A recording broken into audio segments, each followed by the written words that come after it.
Hello friends, आप सभी का स्वागत है आपके अपने यूट्यूब चैनल स्टडी आले पर।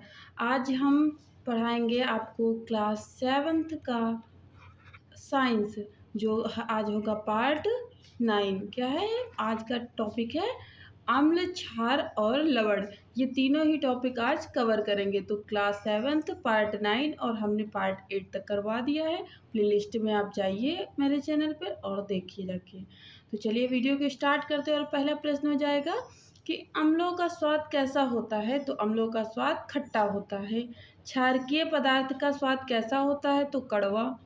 निम्नलिखित में से कौन कौन वायु प्रदूषण का मॉनिटर करता है? तो लाइकेन। लाइकेन किसको मॉनिटर करता है? तो वो जो है वायु प्रदूषण को मॉनिटर कौन करेगा? लाइकेन। नेक्स्ट देखेंगे प्रश्न नंबर 4 कि प्रयोगशाला में होने वाला लिटमस पेपर किस लाइकेन से प्राप्त किया जाता है?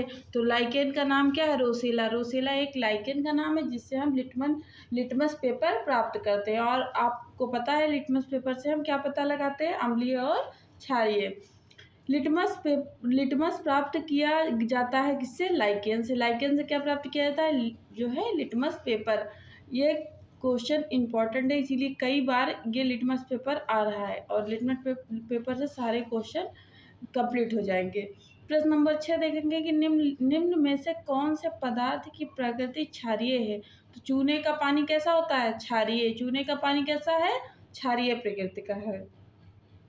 7वां पॉइंट है कि निम्नलिखित में से कौन सा आयन लाल लिटमस को नीला कर सकता है? तो OH। OH क्या कर देता है? लाल को नीला में, यानी लाल को नीला में परिवर्तित कर देता है, यानी बदल देता है। आगे देखेंगे लिटमस विलयन जब ना तो अम्लीय होता है ना तो क्षारीय, तो इसका रंग कैसा होता है? तो इसका रंग बैंगनी होता है। कैसा होता है? बैंगनी। निम्न में से कौन सा अम्लों में अनिवार्य रूप से उपस्थित होता है? तो हाइड्रोजन। अम्ल में अनिवार्य रूप से कौन रहेगा? हाइड्रोजन। नेक्स्ट है कि अम्ल वह पदार्थ है जो प्रोटॉन देता है। क्या देता है? प्रोटॉन। निम्नलिखित में से कौन सा धातु अम्ल और क्षार दोनों की अभिक्रिया करता है? तो Zn। कौन करेगा? Zn। अम्ल और क्षार के बीच अभिक्रिया किस प्रकार की अभिक्रिया कही जाती है? तो उदासीकरण। कैसी प्रक्रिया? उदासीकरण।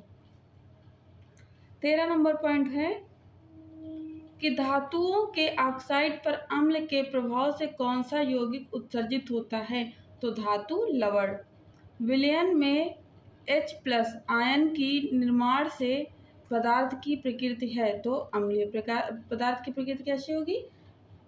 अम्लीय होगी। और यहाँ H+ क्या है? या H को ये जो प्लस लगा रहेगा तो इसे हम कहेंगे धनात्मक। ठीक है। नेक्स्ट देखेंगे 15 नंबर प्रश्न देखेंगे। 15 नंबर प्रश्न क्या हो जाएगा कि निम्नांकित में से कौन अम्लीय ऑक्साइड है? तो सल्फर डाइऑक्साइड कैसा है? अम्लीय है। आर्सेनियम अम्ल जलीय विलयन में H धनात्मक बढ़ाता है। H धनात्मक, यहाँ प्लस का मतलब धनात्मक। कोई विलयन नीले लिटमस पत्र को यानी पेपर को लाल कर देती है तो विलयन की प्रकृति अम्लीय है, याद रखिए। और इसका विपरीत होगा तो क्षारीय हो जाएगा। बस आप लोग या फिर अम्लीय याद रख लीजिए या क्षारीय याद रख लीजिए। एक अच्छे से याद कर लें और दूसरे का उसका विपरीत कर दें, यानी उल्टा कर दें। 18 नंबर प्रश्न हो जाएगा कि निम्नलिखित में से कौन सुमेलित नहीं है? तो संतरा फार्मिक अम्ल क्या है? संतरा फार्मिक अम्ल नहीं है। संतरा फार्मिक अम्ल नहीं है। तो आप लोग कमेंट करके बताइएगा कि संतरा में कौन सा अम्ल पाया जाता है। जो ऑफलाइन बच्चे हैं उनको मैंने बताया कि संतरा में, इमली में, नींबू में, कच्चे आम में, सिरका में, है ना। तो कौन कौन किस में अम्ल पाया जाता है? तो आप लोग संतरा का कमेंट करके जरूर बताइएगा। नेक्स्ट देखेंगे कि क्षार में लाल लिटमस पत्र डालने पर लिटमस पत्र का रंग कैसा हो जाएगा? नीला। कैसा हो जाएगा? नीला। अम्ल और क्षार के बीच की अभिक्रिया की प्रकार अभिक्रिया कही जाती है तो उदासीकरण। जैसे कि अभी एक बार बताया, लेकिन यहाँ क्वेश्चन की लैंग्वेज चेंज हो गई है। तो निटल के डंक में कौन सी अम्ल पाया जाता है? तो मैथेनोइक अम्ल। मैथेनोइक अम्ल किसमें पाया जाता है? तो निटल के डंक में। अम्ल वर्षा के पर्यावरण प्रदूषण से बनती है तो नाइट्रस ऑक्साइड व सल्फर डाइऑक्साइड से। अगर वायु में नाइट्रस ऑक्साइड व सल्फर डाइऑक्साइड होगा, उसके बाद बारिश होगी तो हम उस बारिश को अम्ल वर्षा कहते हैं। आगे देखेंगे, लिटमस रंजन बैंगनी रंग का हो जाता है जो निकाला जाता है लाइकेन से। लाइकेन से निकाला जाता है तो किस रंग का होता है? बैंगनी। याद रखिएगा किस रंग का? बैंगनी। तो यहाँ आपके टोटल 23 क्वेश्चन कंप्लीट हो रहे हैं। 24 के लिए मुझे स्लाइड ऊपर करनी पड़ेगी। तो चलिए हम 24 नंबर प्रश्न देखेंगे कि निम्नांकित में किन अम्ल के गुण नहीं होते हैं। तो जो लाल लिटमस पत्र को नीला करते हैं वो क्या होता है? निम्नांकित में अम्ल के गुण नहीं होते हैं। तो ये किसके गुण हो जाएंगे? यानी कि जहाँ पे होगा अम्ल के गुण नहीं होते वहाँ आप लोग समझिए ये किसके गुण हो जाएगा? यानी कि ये क्षारीय के गुण हो जाएंगे। किसके? क्षार के गुण हो जाएंगे। नेक्स्ट देखेंगे, निम्न में से कौन सा उदासीन विलयन का उदाहरण है? तो शुद्ध जल। शुद्ध जल किसका उदाहरण है? तो उदासीन। उदासीन ये एक pH स्केल होती है जो 0 से 14 तक होती है। तो 0 से 14 तक, तो उदासीन किस पॉइंट पे आएगा? 7 नंबर पे क्या हो जाता है? pH स्केल में उदासीन हो जाता है। 26 नंबर प्रश्न देखेंगे कि निम्न में से कौन सा पदार्थ सूचक के रूप में व्यवहार करता है? तो हल्दी, लिटमस, गुड़हल की पंखुड़ियाँ, ये तीनों क्या है? ये तीनों ही पदार्थ के सूचक के रूप में व्यवहार करती है कि ये क्षारीय है या अम्लीय है। जरूरी नहीं कि लिटमस पेपर से ही पता लगाया जाए, गुड़हल की पत्ती और हल्दी से भी हम पता लगा सकते हैं।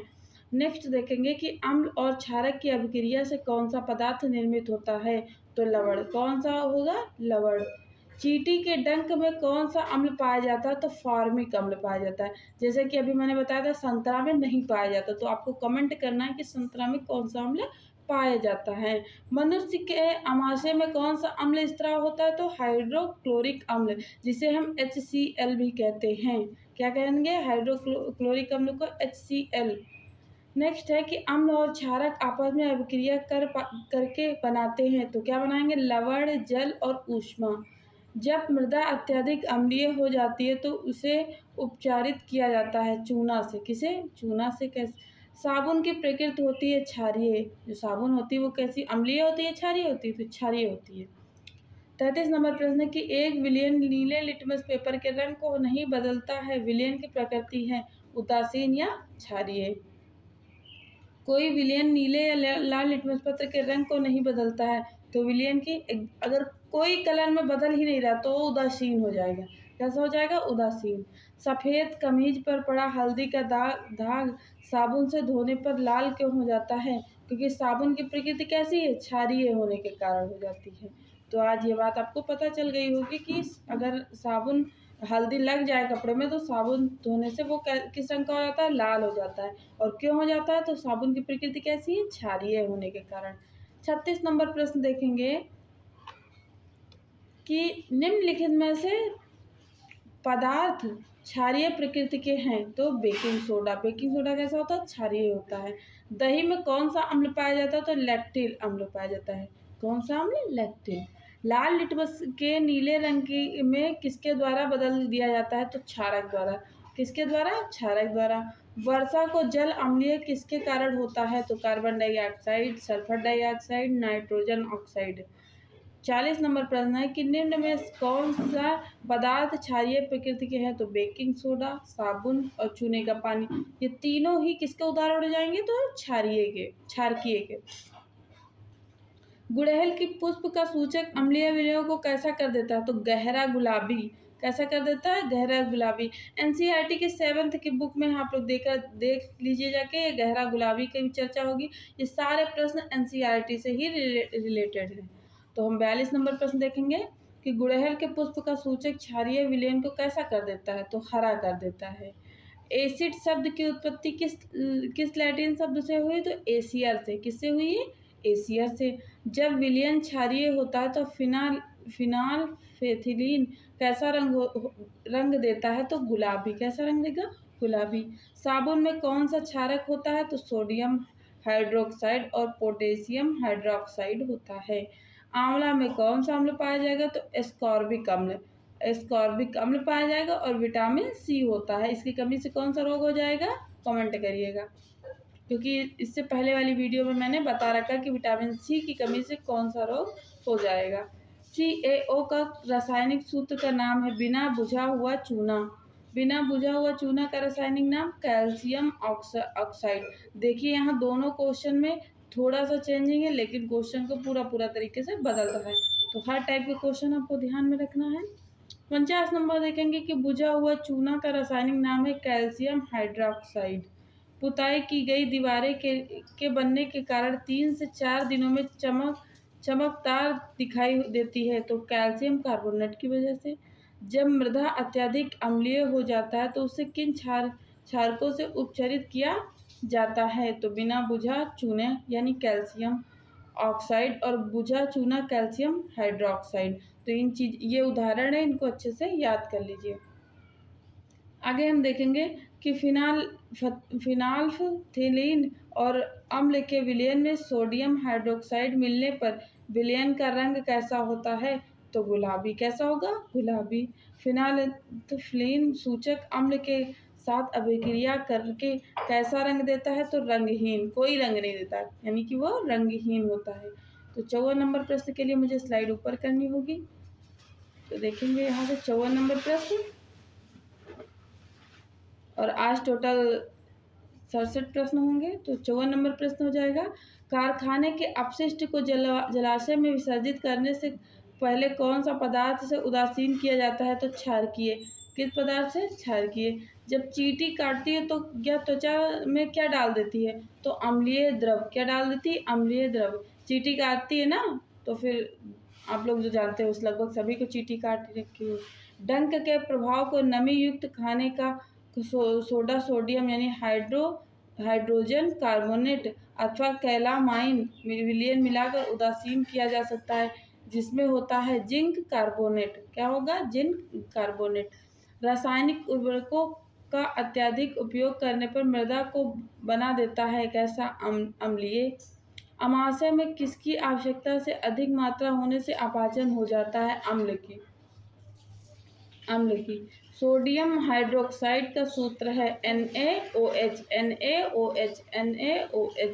किसी अम्लीय और किसी क्षारीय के बीच होने वाली अभिक्रिया कहलाती है उदासीनीकरण। क्या कहलाएगी? उदासीनीकरण।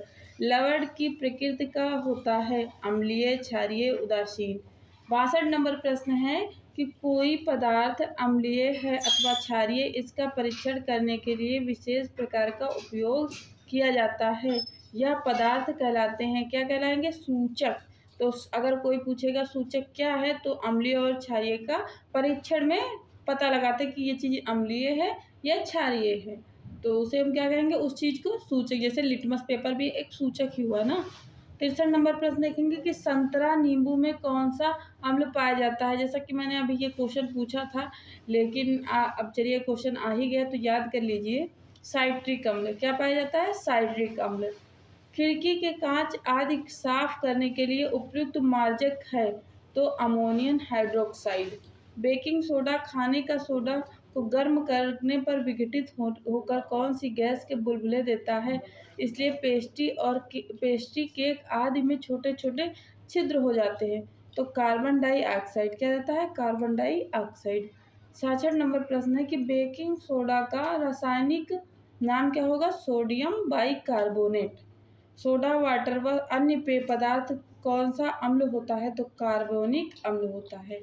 तो फ्रेंड्स, वीडियो कैसी लगी है? वीडियो अगर पसंद आई हो तो लाइक करना ना भूलिएगा, चैनल को सब्सक्राइब करिए और शेयर करना भी नहीं भूलिएगा। और मैंने प्लेलिस्ट बना ली है, आप लोग सभी वीडियो देखिए। आज 9 नंबर की वीडियो थी, तो ऊपर के 8 वीडियो देख लीजिए, जिससे आपसे 6 के NCERT और 7th के NCERT कंप्लीट हो जाए। और हम यहाँ करवाएंगे 8th 9th 10th का भी हम NCERT का निचोड़ लेकर आएंगे। तो फ्रेंड्स, चैनल को सब्सक्राइब करना मत भूलिएगा। Thanks for watching. Thank you.